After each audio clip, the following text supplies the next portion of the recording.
Halo, selamat datang kembali di kuliah II 4033 Forensik Digital. Masih bersama saya Lukman Muhammad Zagi, seorang pengajar dari Sekolah Teknik Elektro dan Informatika ITB. Hari ini kita akan mempelajari tentang intro network forensik.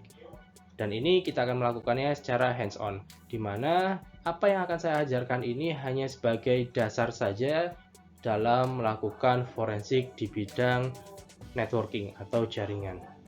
Berikut merupakan overview yang akan kita pelajari pada kuliah kali ini. Yang berwarna oranye akan saya sampaikan pada video kali ini. Kali ini kita akan melakukan forensik menggunakan Wireshark. Sekarang mari kita coba aplikasikan kemampuan kita untuk menggunakan Wireshark untuk melakukan namanya forensik. Nah, untuk bahan forensik kali ini kita menggunakan data-data yang ada di dalam malware trafficanalysis.net, yang mana malware analysis.net ini adalah kumpulan-kumpulan dari pickup atau dump dari jaringan yang dapat diambil dan diunduh secara gratis, kemudian bisa kita gunakan untuk belajar bersama-sama. Dan di sini kita akan menggunakan dua macam latihan, yaitu adalah using Wireshark display filter FTP malware pickup.zip dan juga using Wireshark display filter spambot pickup.zip.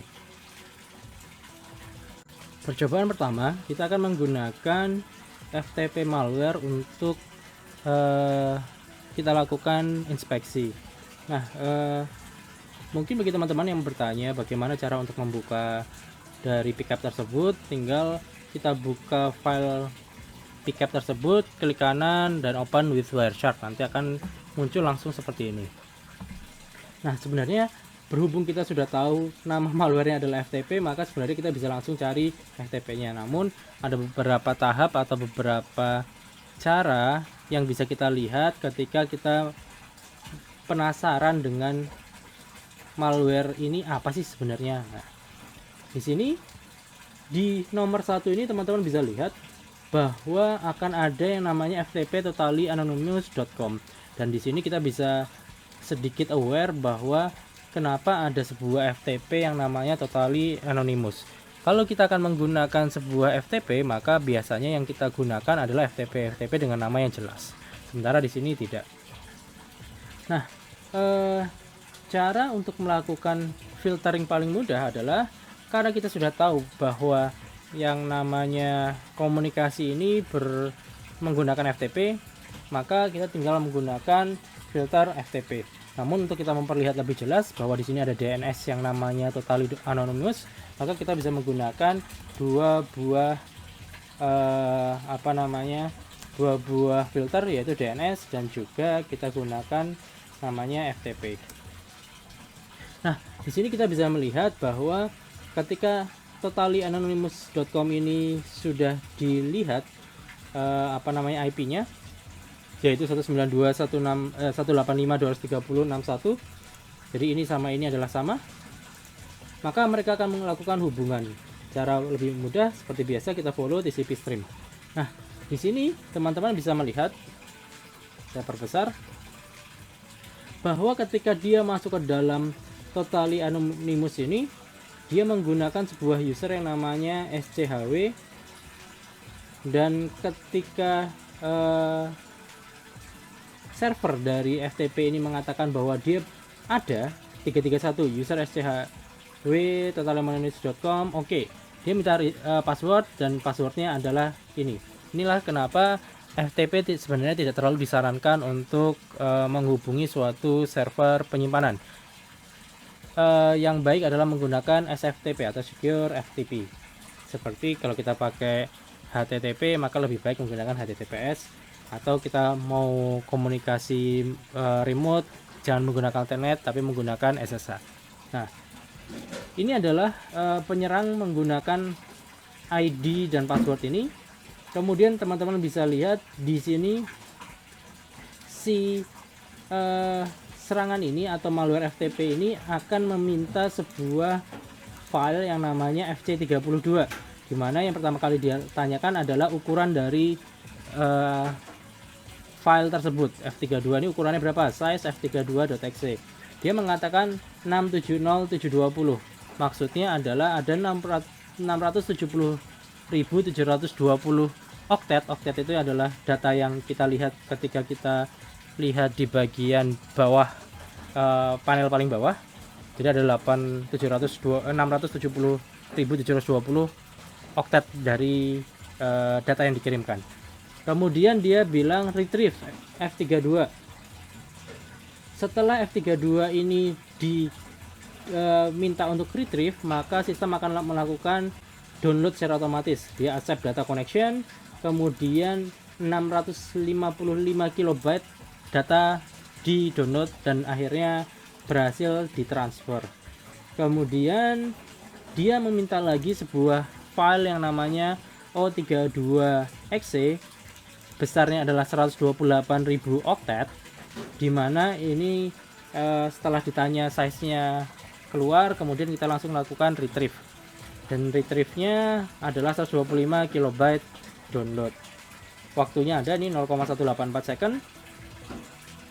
Kemudian ada lagi namanya IPexe, dia juga melakukan download di sana dengan beratnya atau size-nya adalah sekian, maka kalau mau size aslinya adalah secara kilobyte ini. Kemudian dia melakukan download lagi di sini dengan FC64, ukurannya adalah sekian, mendownloadnya adalah ukuran sebenarnya secara kilobyte adalah sekian dengan waktu 0,671 second. Ada juga O64 di sini, dan yang dia lakukan sama, di download dengan kecepatan 0,183 second. Nah, ini semua adalah data-data yang mereka atau dia simpan dan dia minta untuk download. Cara selanjutnya adalah setelah kita menggunakan FTP seperti ini dan kita melakukan follow TCP stream, teman-teman bisa lihat sebenarnya ada beberapa TCP stream yang kita bisa baca. Ini tadi adalah TCP stream pertama kita. Kita lihat TCP stream kedua, dia masih melakukan hal yang sama dengan data yang masih sama. Kemudian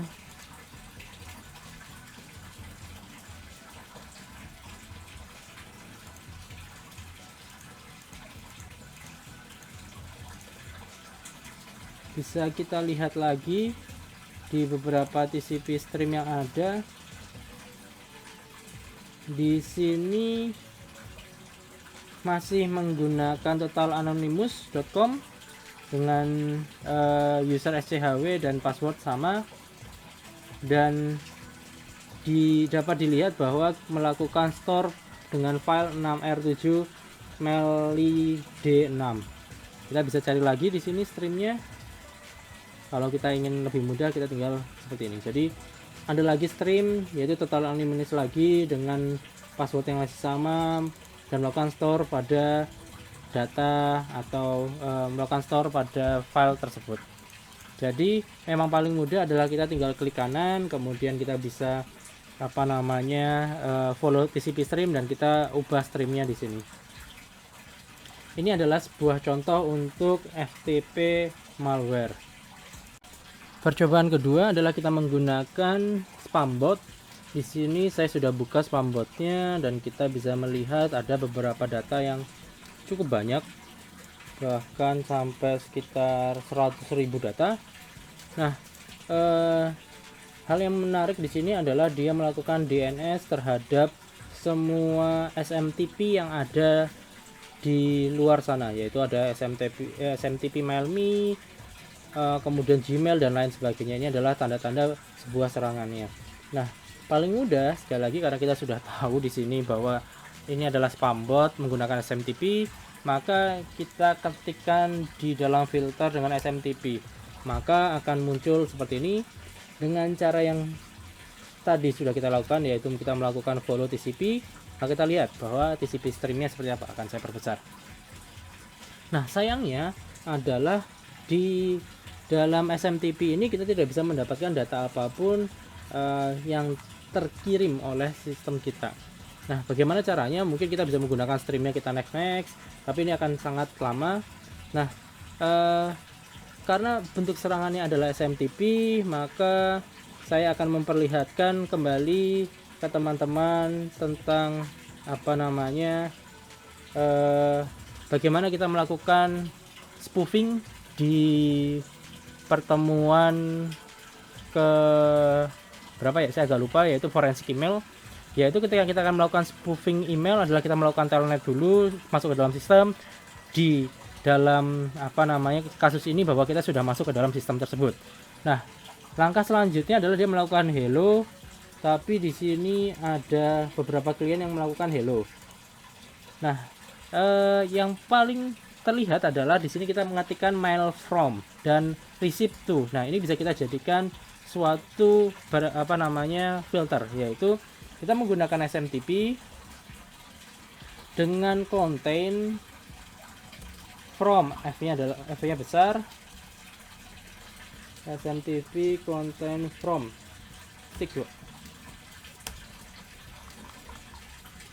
SMTP contain from, ini salah tulis, contain from. Nah, di sini kita mendapatkan beberapa SMTP yang di dalam datanya ada from-nya. Jadi kalau teman-teman lihat di bagian bawah sini ada from Stefania Igelias, terus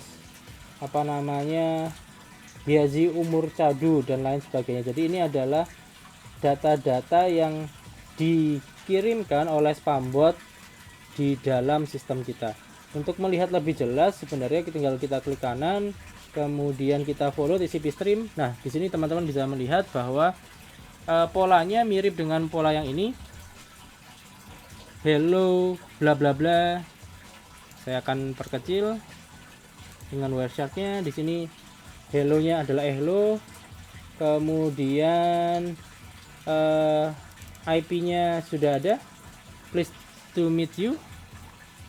Di sini tulisannya juga sama, please to meet you. Kemudian akan menggunakan mail from, ini ada mail from-nya, receive to juga ada sudahan, kemudian datanya. Responnya pun sama di sini dari mail from, saya akan geser sedikit.